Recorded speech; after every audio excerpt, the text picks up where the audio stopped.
Բարև ձեզ, դուք դիտում եք դիտակետը, այսօր իմ հյուրերն են Պարադիգմա Արմենիա խորհրդատվական ընկերության հիմնադիր փորձագետ Ահարոն Չիլինգարյանը եւ ինժեներ Սևակ Սատուրյանը։ Բարև ձեզ, շնորհակալություն հրավերն ընդունելու համար։ Կառավարությունը 2014 թվականից նախատեսում է կիրառել կենսաթոշակային բարեփոխումների մասին նոր օրենքը, որը ենթադրում է, որ յուրաքանչյուր աշխատող քաղաքացի Հայաստանի Հանրապետության 2014 թվականի հունվարի 1-ից ով ծնվել է կներեք 74 թվականի հունվարի 1-ից հետո 2004 թվականի հունվարի 1-ից ստիպված է լինելու իր աշխատավարձի մոտավորապես 5-ից 10%, ինչը կեղտոտ աշխատավարձն է, որը կազմում է մաքուր աշխատավարձի 6.6-ից մինչև 13%, խնայողություններ անել, պարտադիր խնայողություններ, ինչը կապահովի իրեն բարեկեցիկ ծերություն։ Եվ մենք ձեզ հրավիրել ենք, դուք պարոն Չիլինգարյան կարծում եք, որ սա օպտիմալ բարեփոխումներ է ծերացող երկրի համար, իսկ Սևակը դեմ ենք պարտադիրի նախաձեռնության անդամ է, որը կարծում է, որ սա իրականում ոչ այնքան օպտիմալ, եթե այսպես ձևակերպենք, նախաձեռնություն է, փորձելով հասկանալ, որոնք են այս նախաձեռնության կառավարության բարեփոխումների վատ եւ լավ կողմերը, ինչ կարող է նա տալ մեզ եւ ինչ է վերցնում մեզանից։ Եվ սկսենք ձեզանից, պարոն Չիլինգարյան, դուք Civilnet-ին տվել եք հարցազրույց եւ նշել եք, որ սա ծերացող երկրի համար օպտիմալ փոփոխություններ են, որոնք են սրա օպտիմալ կողմերը, բարեփոխումների օպտիմալ կողմերը։ Եթե որևէ խնդիր կա, մարդիկ նայում են մի քանի տարբերակներ, որ կարող են դա լուծել, նույնը եւ այստեղ տարիներ շարունակ, եթե նայենք վիճակագրությունը Հայաստանում եւ ոչ միայն Հայաստանում, որպեսզի համադրելի լինի, պիտի խոսենք ամենայն հավանականությամբ Արևելյան Եվրոպա կամ Բալթյան երկրներ, ԱՊՀ երկրներ մեզ մոտ ինչ-որ թեկուզ դա լինի ուրեմն մարդկանց կենսամակարդակի աստիճանով, մեկ շնչին ընկնող համախառն ներքին արդյունքի չափով, ուրեմն այդ երկրներում նկատվում է եւ ոչ միայն այդ, հատկապես այդ, նկատվում է, որ տեղի է ունենում բնակչության կառուցվածքի փոփոխություն։ Դա այնպիսի մի բան է, որ Հայաստանի Հանրապետությունը կամ երբեմն մեկ այլ որևէ երկիր միայնակ չի կարող արտաքին եւ բազմաթիվ ուրիշ երկարաժամկետ ազդեցություն ունեցող գործոնների դեմ կարճ ժամանակում լուծումներ գտնել։ Խոսքը վերաբերում է նրան, որ մարդիկ ավելի երկար են ապրում բարեբախտաբար, որովհետեւ առողջապահությունն է առաջ գնացել, գիտությունը տարիների ընթացքում պրոգրես, հատկապես նախորդ դարի երկրորդ կեսից սկսած, եւ միաժամանակ նաեւ դրա հետ միասին տեղի է ունենում այն, որ այդ երկրում երիտասարդները սկսում են ավելի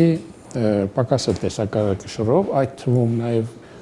պատճառներից հիմնականը հանդիսանում է ցածր ծնելիությունը։ Այդ ցուցանիշը նույնիսկ Հայաստանի համար որ նայենք ինքը անգամներով է տարբերվում, միայն վերջին 20 տարվա մեջ կամ 30 տարվա մեջ եթե նայենք անգամներով է տարբերվում այդ ցուցանիշը։ Հետևաբար այդ իրավիճակ է, որի հետ պետք է հաշվի նստել։ Այդ լուծումները, որ աշխարհում անում են, մի քանիսն են։ Դրանցից մեկը նաև որ կենսաթոշակի տարիքի հասած մարդկանց առաջարկում են, օրենք են ընդունում, ինչ որ կոնսենսուս են գալիս հանրության մեջ, որ այդ տարիքը հետաձգում են, դարձնում են օրինակ 65 տարեկան, 67 Հայաստանում իդեպ 65-ից ենք ետեկել դեպի 63-ի ժամանակին։ Երկրորդը դա կարա լինի, որ թոշակները պակաս տանք, որ բոլորին բավարարի, կամ թոշակների աճը զսպենք, շատ չաճեցնենք, ինչ նույն բանն է, որ այդ տարիքի մարդկանց համար դու ստեղծում ես նոր խնդիրներ։ Եվ լուծումներից մյուսը նաև, որ այնուամենայնիվ այդ զանգվածը, որ պետք է գնա ֆինանսավորի թոշակները, այդ զանգվածը մեծանա։ Հիմա ինչպես դա անել։ Դրա ձևերից մեկը կարող է լինել դրույքաչափը բարձրացնել աշխատող մարդկանց համար, որովհետև սովորաբար այդ սոցիալ կատարում են աշխատող մարդիկ եւ նրանց վրա, այսպես ասած, հարկային բեռը մեծացնել։ Ձևերից մյուսը նաև, որ այդ զանգվածը մեծանա ալտերնատիվ մի քանի ուրիշ տեսակի թոշակներ խառնելով այդ ընդհանուր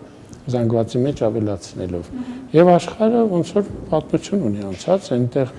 Բաշխողական համակարգը, որը որ գործում էր, հիմա գործում է մինչև այս տարվա վերջ, շատ երկրներում pay as you go են ասում անգլերեն, այդ բաշխողական համակարգը սերունդների համերաշխություն ենթադրող ինքը ուրեմն սկսեց զուգակցվել ուրիշ կենսաթշակային համակարգերով։ Հիմնականը կուտակային համակարգ։ Կուտակայինն էլ ունի երկու ենթատեսակներ՝ պարտադիր կուտակային, կամավոր կուտակային։ Հիմա Հայաստանում որոշում կայացվեց, օրենքների փաթեթ ընդունվեց 10 թվականի դեկտեմբերի 22-ին, մի քանի տարվա մշակութներից քննարկումներից հետո դա տեղի ունեցավ, բուռն քննարկումներ եղան, նաև այն ժամանակ հիշում եմ, եւ որոշեց բազմաաստիճան, բազմահենասյունային կուտակային համակարգի գնալ։ Այս դեպքում ստացվում է, որ այս բոլոր համակարգերը, եթե գործարկես միասին, պահելով պետական բաշխողական համակարգը փոքր-ինչ շրջգրտումներ անելով նրա մեջ, բայց պահելով, օգնության են գալիս այս մյուսերը, եւ այս բոլորը իրար հետ կարողանում են հանգեցնել նրան, որ ապագայում թոշակի գնացող մարդիկ կարողանան ստանալ պատշաճ, այսպես ասած, հատուցում կամ փոխհատուցման գործակից են ասում, էլի։ Վերջին մի քանի տարիների աշխատավարձի միջինի համեմատ գոնե մի 40-50%։ Շնորհակալություն, պարոն Չիլինգարյան, ստացվում է, որ այսօրվա երիտասարդը վճարում է ոչ միայն այն թոշակառուների համար, որոնց համար վճարում է, այլ նաև ստիպված է լինելու հունվարի 1-ից վճարել նաև իր ծերության, իր թոշակի համար եւ ես կասեի նեղություն է քաշելու իրեն համար, ոչ միայն ստիպված է լինելու։ Ինքն իրեն համար է հոգում։ Դա կլիներ կամավոր ամեն դեպքում։ Հիմա մենք պարտադիր ենք եւ նա ստիպված է եւ Սևակը եւ իր թիմը, որոնք դեռ մենք պարտադիրի նախաձեռնության անդամ է, կարծում են, որ կառավարության այս փոփոխությունների փաթեթը, օրենքի փոփոխությունների փաթեթը հակասահմանադրական է եւ երեք նրանք դիմել էին սահմանադրական դատարան, ոչ իշխանական խմբակցությունների ներկայացուցիչների հետ միասին Սևակ պարոն Չիլինգարյանը հանգամանորեն ներկայացրեց խնդիրը հիմա խնդրում եմ ինչու եք կարծում որ հակասահմանադրական է եւ ինչու եք շարժում ձևավորել Նախ անդրադառնեմ պարոն Չիլինգարյանի ասածներին, հետո կներկայացնեմ ինչու է հակասահմանադրական։ Պարոն Չիլինգարյանը շեշտեց, որ մենք ծերացող ժողովուրդ ենք, ունենք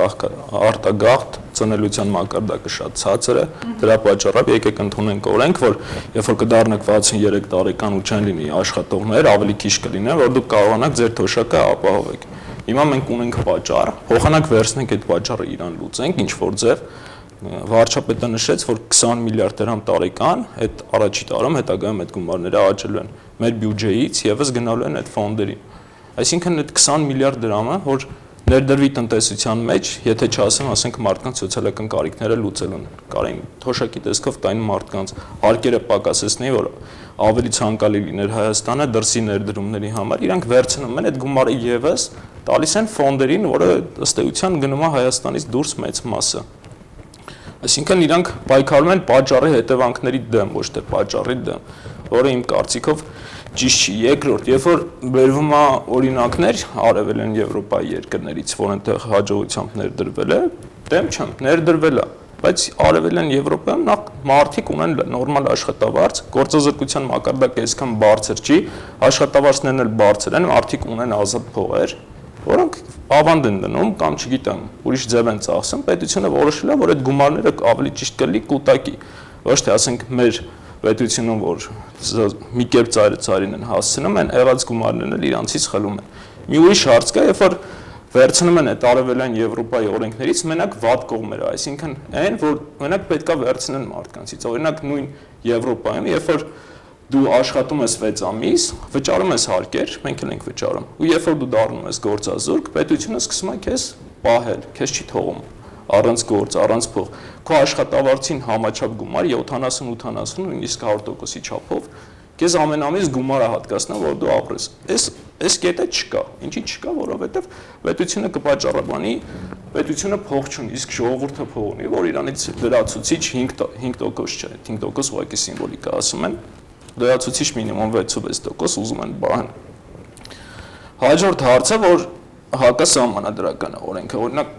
սահմանադրության մեջ ասում է, որ մարդը իրավունք ունի ազատ տնօրինելու իր միջոցները։ Եվ մի ուրիշ հոդվածով ասում է, որ պետությունը երաշխավորում ու ճանաչում է մարդու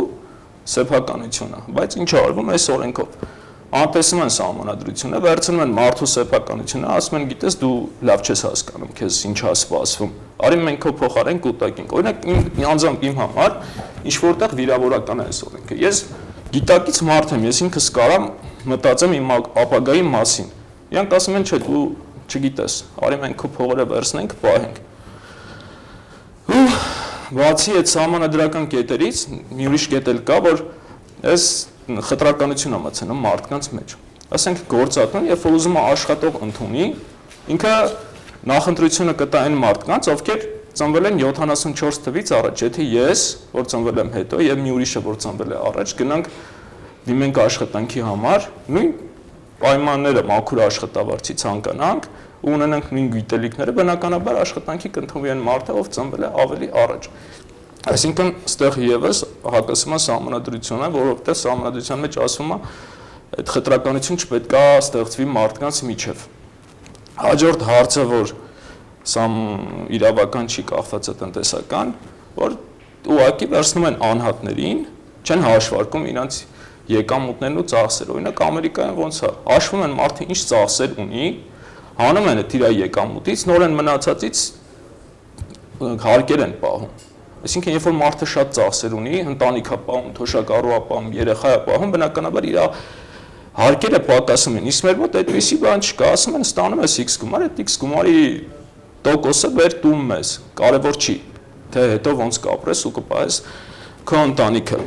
Մի ուրիշ հարց, երբ որ օրինակ ես այդ գումարը, որ եթե վերցնում են դնում են ֆոնդերում, ես կարող եմ դնել բիզնեսում, վերջապես դնեմ բանկում ու ավելի շատ եկամուտ կստանամ, քան այդ ֆոնդերում ներդնելուց ու ավելի ինձ ապահով կզգամ, որովհետև այդ ստացման մեխանիզմները հետո այդքան էլ պարզ չի, էլի։ Շատ լավ, Սևակ, ձեր առաջադրած հարցերը բավական շատ են, որոնց պիտի պատասխանի պարոն Չիլինգարյանը։ Ես պարոն Չիլինգարյան ուզում եմ ուղղակի Սևակի հարցերին հավելել նաև ֆինանսական շուկաների վստահելիության հարցը։ Եթե ես փորձեմ վստահել կառավարությանը, ինչ ակնկալիքներ ունենան ֆինանսական շուկայից եւ կխնդրեի Սևակի հարցերին պատասխանել։ Շնորհակալություն։ Հերթով էլ ինչպես դուք Սևակ շարադրեցիք, շատ ցանկալի կլիներ իհարկե որ կառավարության ներկայացուցիչ այստեղ նստած լիներ։ Բանը չեմ եւ ուղղակի մասնագիտական զրույց է իմ ինչքան իմ պրոֆեսիոնալիզմը բավարարի եւ ինչքան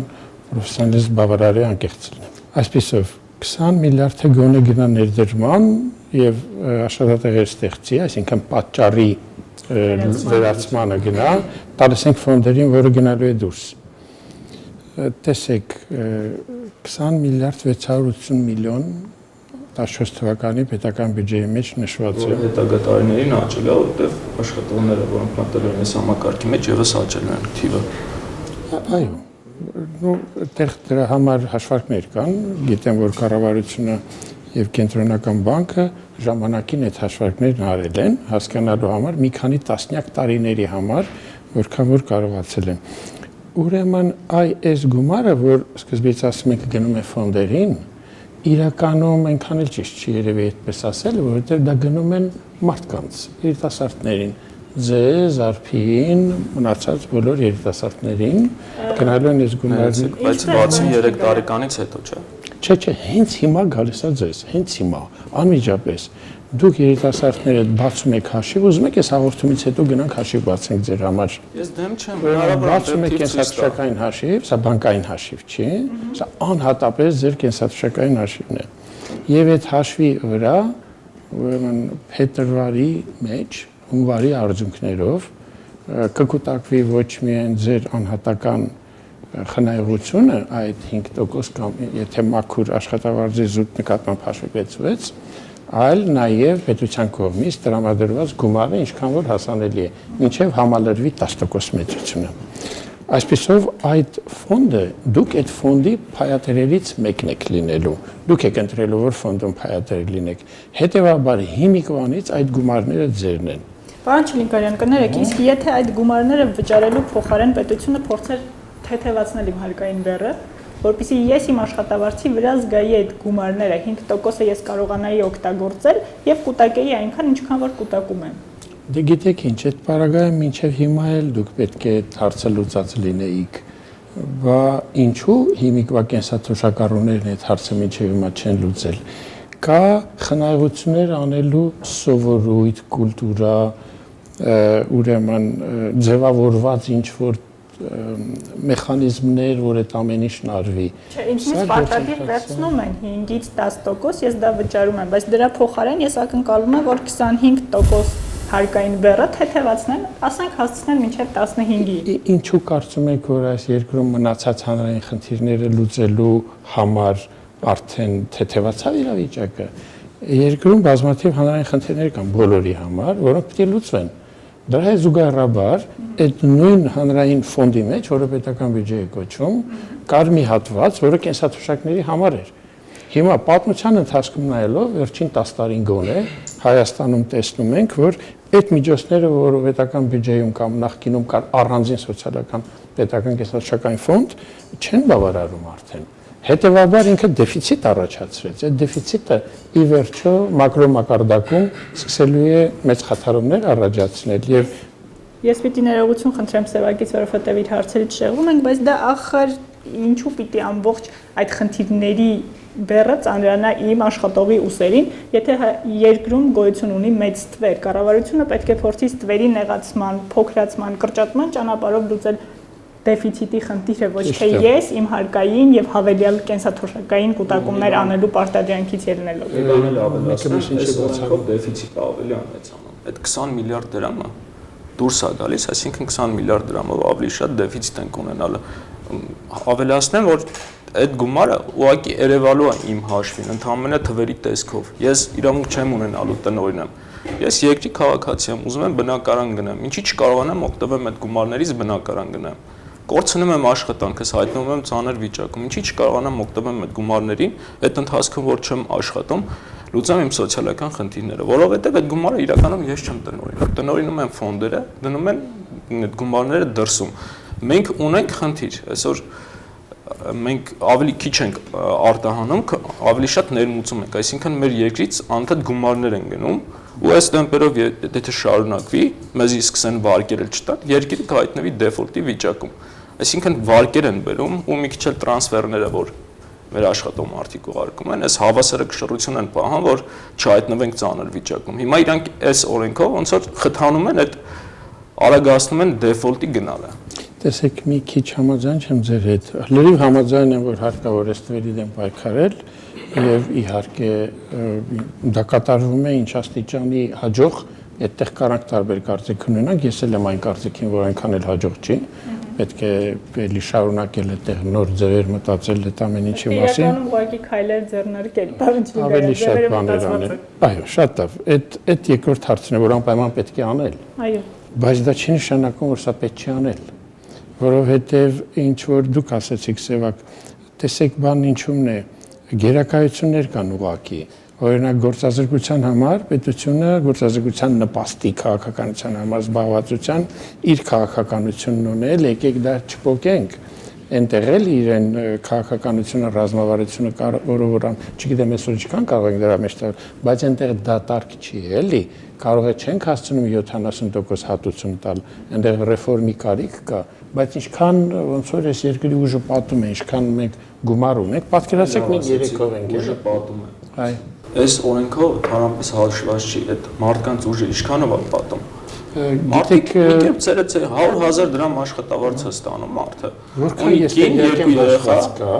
որքան ես տեղյակ եմ հաշված կա, ես մի քիչ դրանով զբաղվել եմ անմիջականորեն չէ։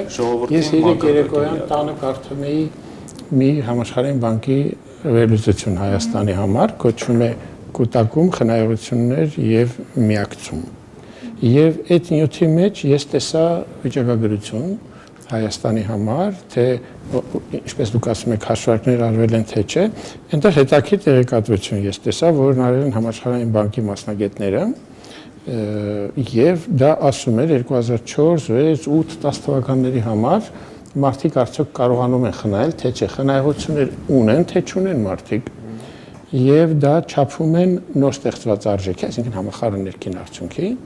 ինչ որ մեր տնօրինվող եկամուտն այսպես ասած, այդ համախառն տնօրինվող եկամուտի նկատմամբ տոկոսով եւ այդ զեկույցի ինֆորմացիան եմ ես ուղղակի տեղափոխում ձեզ, որ այնտեղ աճ կա նույնիսկ եւ հասել է 13% այդ ցուցանիշը համախառն ներքին արդյունքի նկատմամբ։ Ընդ որում այդ համախառն եկամուտներն էլ ծախսերն էլ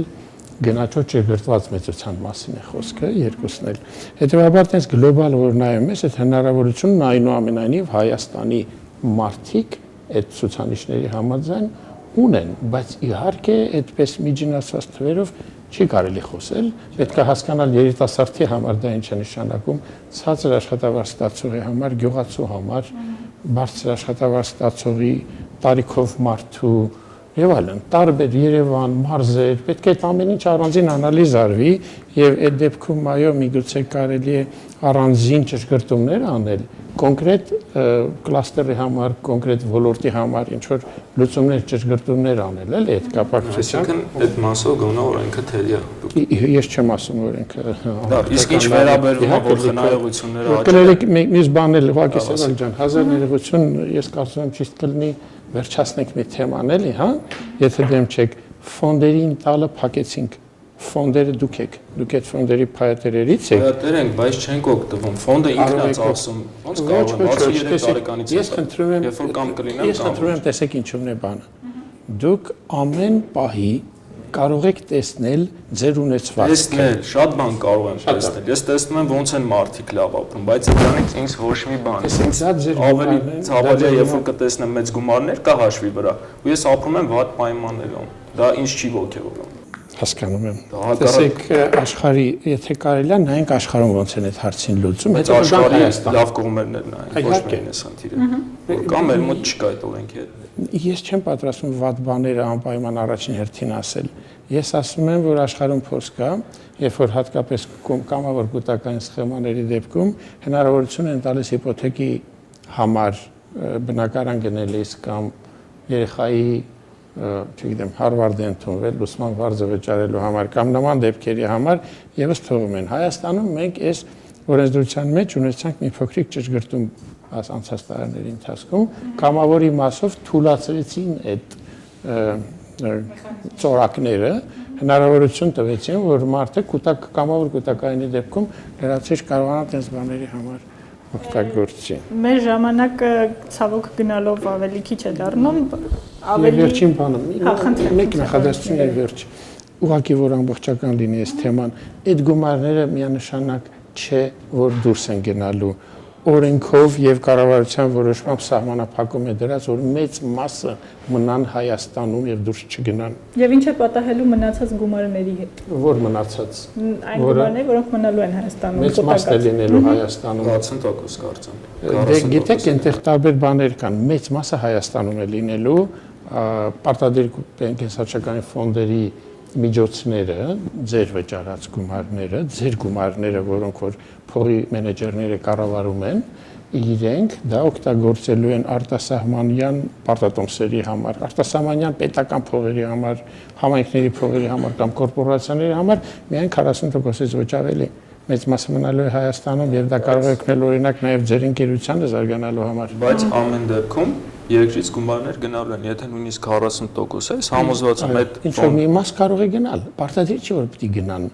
Ասում եմ ոչ ավելի քան այո, կարող են չգնալ։ Եթե Հայաստանում լավ պրոյեկտներ են, միգուցե չեն։ Եթե Հայաստանում, բայց կառավարությունը այդ խնդիրը, այդ հարցը չի լուծում, որ Հայաստանում լավ պրոյեկտներ լինեն։ Նախորդ պետք է լուծվեր։ Պետք է կառավարությունը լուծի, օրինակ դուք ձեր կորպորացիայի բաժնետերերի ղեկավարների պլանները գիտեք, իրենք ուզում են Հայաստանում ինվեստիցիա անել։ Միգուցե իրենց տեմպերով շարունակվի, միանշանակ ոչ, որովհետև Հայաստանը գրավիչ է եւ որովհետև ինքը գրավիչ էր, որովհետև ինքը ուներ այժմ աշխատուժ։ Բայց երբ որ օրինակ այս օրենքով բնականաբար եթե ես սկսեմ ավելի ցածր աշխատավարձ ստանալ, անկախ ինձանից կսկսեմ աշխատել ավելի վատ։ Երբ որ ես կաշխատեմ ավելի վատ, կասեմ, գիտես ինչ կա, գնա էլ մի աշխատի ու պրոյեկտները փակում ենք ձեր համար։ Իսկ որpիսի ես չաշխատեմ ավելի վատ, պետքա որոշակիորեն իմ աշխատավարձը բարձրացվի։ Իսկ երբ որ գործատուն ուզի բարձրացնի, բնականաբար ում հետ որ աշխատում ենք մենք, պետքա ավելի շատ գումար պահանջի։ Իսկ նրանք էլ շուկան մեծ է, Չինաստան, Հնդկաստան, ուրիշ երկրներ, որտեղ եւս կա այժմ աշխատուժ։ Մենք այս օրենքով կորցնում ենք մեր այդ հնարավորությունը, որ մարդիկ ներդրումներ անեն Հայաստանում։ Այդ ՏՏ ոլորտի աճ, որ ասում են, ինքը ոչ միայն կկանգնի, այլ նաեւ կգնա նվազման, որտեղ ես գիտեմ, թե ոնց են պրոյեկտները վերցնում։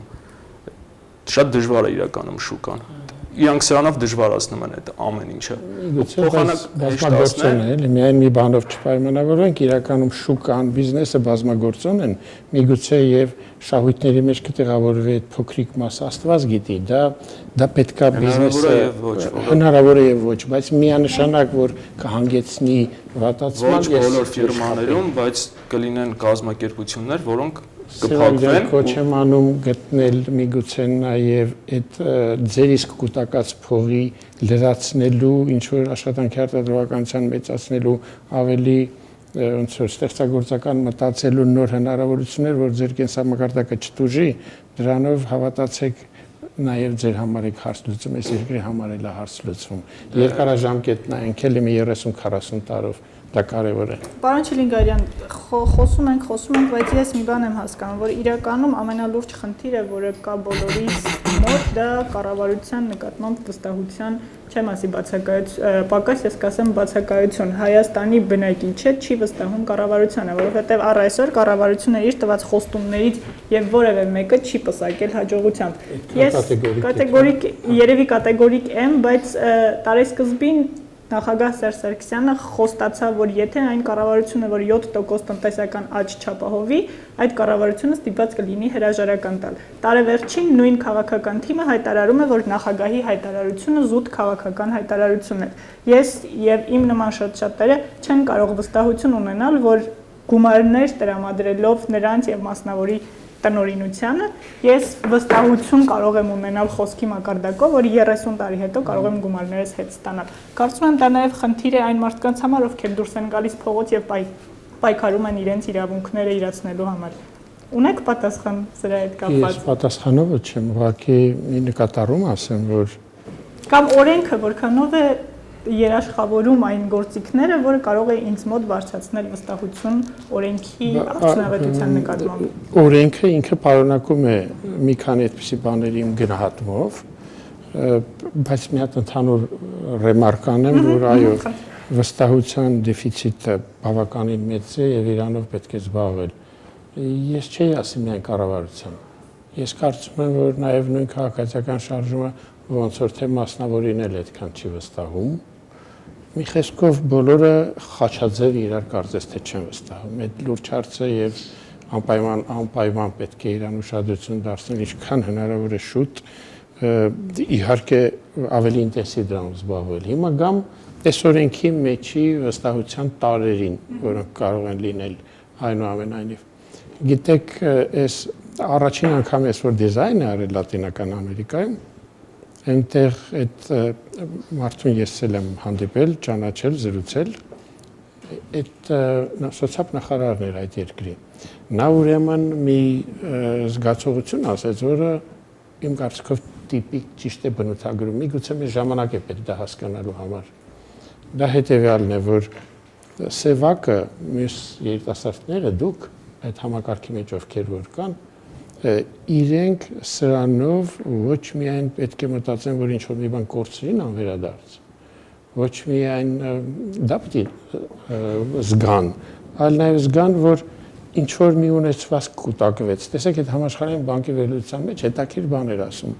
Տարիքով մարդիկ ավելի հակված են խնայել, քան երիտասարդները։ Անշարժ գույք ունեցողներն ավելի պակաս են հակված խնայել, քան անշարժ գույք չունեցողները կամ լավ մեքենա չունեցողները, բազմազավակ ընտանիքում ավելի քիչ են խնայում, որտեղ եթե շատ մարդիկ են աշխատում, այն իմաստով, որ մտածում են դե մի բան կլինի, էլի։ Շատ հետաքրքիր բան ունի, ներկապնակ ունի։ Ինչ էր ասում այդ չիլիացին, որի հետ ես համաձայն եմ։ Նա ասում էր, որ այս համակարգը մարդկանց մի տեսակ ունեցվածք է տալիս իրենց կողքին։ Եվ իրենք տեսնում են, որ ինչ որ մի տարիներ հետո իրենք մի քիչ ոնց որ վստահության մի բան կա այնտեղ դրած։ Կարող է հիմա թվում է վիրտուալ։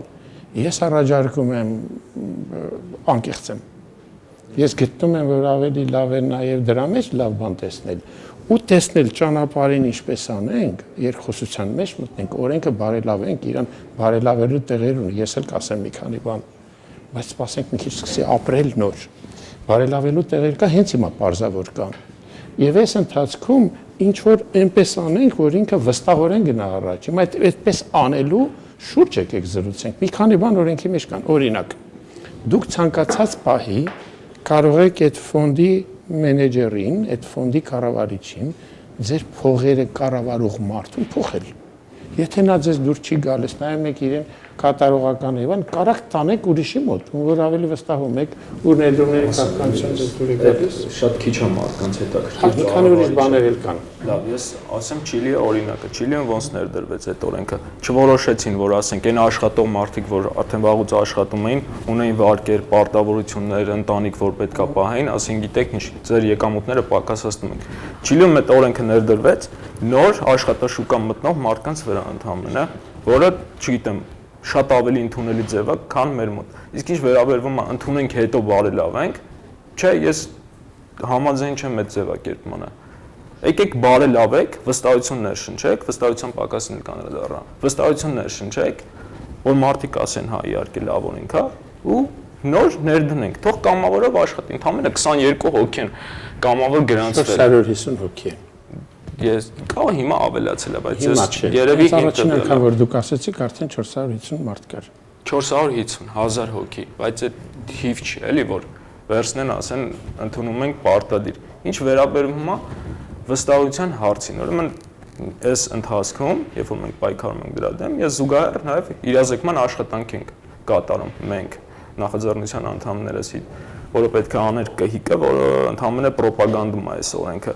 Գնում ենք մարդկանց ասում են, գիտեք, ձեր գումարը պակասելու է ձեր աշխատավարձը, որ 63 տարեկանում ունենաք ապահով ծերություն։ Արդյոք պատասխանում է։ Խոսք էին տալի, որ պետք է ունենանք ապահով Հայաստան։ Եթե էսա ձեր ապահով Հայաստանը, թողեք ես իմ ապահով ծերության մասին ես ինքս հոգամ։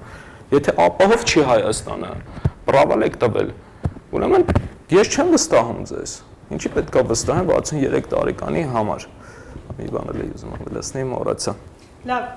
կներեք իհարկե թեման բազմաշերտ է, տարողունակ եւ կան հարցեր, որոնց ընդհանրապես չհասցրեցինք անդրադառնալ։ Այո, բայց քանի որ մեր ծրագիրը շարունակական է, մենք պարոն Չիլինգարյան նախատեսում ենք ձեզ հետ հանդիպել դեռ առաջիկայում եւս մի քանի անգամ, իսկ մենք արդեն 40 եւ ավելի րոպե զրուցում ենք։ Ես պատրաստական եմ իրազեկել։ Երբ կուզենաք իմ գիտելիքը փոխանցեմ։ Մենք պատրաստ ենք նույնիսկ Սևակի հետ շարունակել այս հաղորդման ֆորմատով, եթե Սևակը տա համաձայնություն եւ փորձենք խնդիրը, օրենքը եւ իր բոլոր կողմերով թերի եւ դեմ հասկանալ, որովհետեւ շատ կարճ ժամանակ է մնացել 2014 թվականի հունվարի 1-ից ուզած թե չուզած մենք մտնում ենք այդ համակարգի մեջ։ Ես բան էլ ուզում հավելացնել, ես հաշվարկ եմ արել իմ համար, որ եթե մարդը 20 տարեկան է, մտնում աշխատաշուկա, ինքը ամեն ամիս $10 եմ ասել, որտեղ դոլարը ավելի կայուն արժույթ է, ավանդ ներդնի բանկում, ասենք տարեկան 10% տոկոսադրույքով, որը նորմալ է մեր երկրի համար, միգուցե մի քիչ կուտակի, իր 63 տարեկանում 43 տարի հետո ինքը մոտավորապես $50,000 կարգի գումար կունենա։ Ներկա արժեքով Ներկա արժեքով կարծում եմ շատ դոլարի կուրսը շատ չի փոխվի։ Մենակ կուրսով չի։ Կուրսից բացի դե այս օրենքն շատ չի ապահովում այդ, որովհետև հստակ թվեր չկան, ասում են ապահովում ենք մենակ չէ, մի քիչ բան, շահույթ եւ ինֆլյացիա։ Ինֆլյացիան հաշվարկվում է տարեկան 5-6%, եթե չեմ սխալվում, մասնագետ չեմ։ Ոչ, թույլ կտակ երբ որ ժամանակը գա կխոսենք դրա մասին։ Լավ, բայց $50,000 մարդը այս տարբերակով իրան շատ նեղություն չտալով կարողանում է կուտակել։ Չեմ ասում այն մարդկանց մասին, ովքեր ամսական այս օրենքի պատճառով ստիպված են լինելու $50,000 եւ ավել կուտակել, այդ շատ մեծ թվեր է կազմում, որը չգիտեմ, չեմ հասկանում ոնց է։ Հենց հաջորդ հարցը, պարոն Չիլինգարյան, որին հաջորդ հաղորդման ընթացքում ես կուզեի անդրադառնալ, դա տոկոսների պրոգրեսիվությունն է։ Այ եթե դրանք լինեին ռեգրեսիվ, ինչպիսին կլիներ պատկերը, դա կքննարկենք հաջորդ հաղորդման ժամանակ։ Շնորհակալություն ձեզ հարցերի ու մեկնաբանությունների համար։ Շնորհակալություն նաև ձեզ, շարունակեք հետևել Civilnet-ին։